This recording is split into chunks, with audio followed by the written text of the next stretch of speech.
आर्थिक तंगी में फंसे पाकिस्तान की हालत इन दिनों खस्ता हाल है। इसकी कंगाली हालत दुनिया में किसी से भी छिपी नहीं है। कर्ज के जाल में पूरी तरह जकड़ चुका है। देश को चलाने में भी बड़ी दिक्कतों का सामना करना पड़ रहा है। खाने का सामान, दवाएं और जरूरत की अन्य चीजों से भरे कंटेनर पाकिस्तान की बंदरगाहों पर खड़े हैं, लेकिन पाक सरकार के पास पैसे ही नहीं है कि वो पेमेंट कर सके।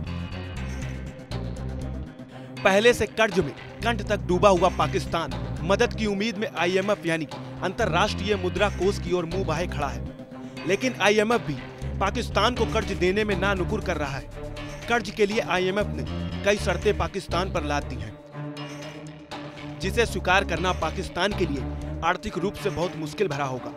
लेकिन पाक के पास कोई चारा भी नहीं है। कर्ज के बिना एक एक दिन देश चलाना मुश्किल होगा, जबकि कर्ज लेने पर महंगाई बढ़ेगी और फिर अराजकता के खिलाफ जनता सड़कों पर होगी, जैसे श्रीलंका में देखने को मिला था।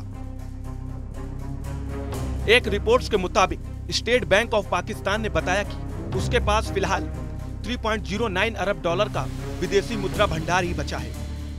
5.65 अरब डॉलर का विदेशी मुद्रा भंडार कमर्शियल बैंकों के पास है। इस हिसाब से पाकिस्तान का कुल विदेशी मुद्रा भंडार 8.74 अरब डॉलर का बचा है। इतनी विदेशी मुद्रा से विदेशों से सामान लेने का पाकिस्तान का काम केवल 3 हफ्तों के लिए चल सकता है। दिवालिया होने से बचने के लिए पाकिस्तान को आखिरी उम्मीद आईएमएफ से है। लेकिन क्या आपको पता है आर्थिक बदहाली झेल रहे देशों को आईएमएफ कर्ज क्यों देता है? दरअसल आईएमएफ का उद्देश्य वैश्विक अर्थव्यवस्था को पटरी पर लाने, एक्सचेंज रेट मैनेजमेंट को मजबूत बनाने और युद्ध प्रभावित यूरोपीय देशों की इकोनॉमी को बूस्ट करना होता है। आसान भाषा में समझे तो आईएमएफ अपने सदस्य देशों की सस्ती दरों पर कर्ज उपलब्ध कराता है। बेहद गरीब कैटेगरी वाले देशों को यह मुफ्त में कर्ज मुहैया कराता है। उद्देश्य यही होता है संबंधित देश आर्थिक संकट से उबर जाए, क्योंकि वैश्विक अर्थव्यवस्था में सभी देशों की इकोनॉमी गिनी जाती है।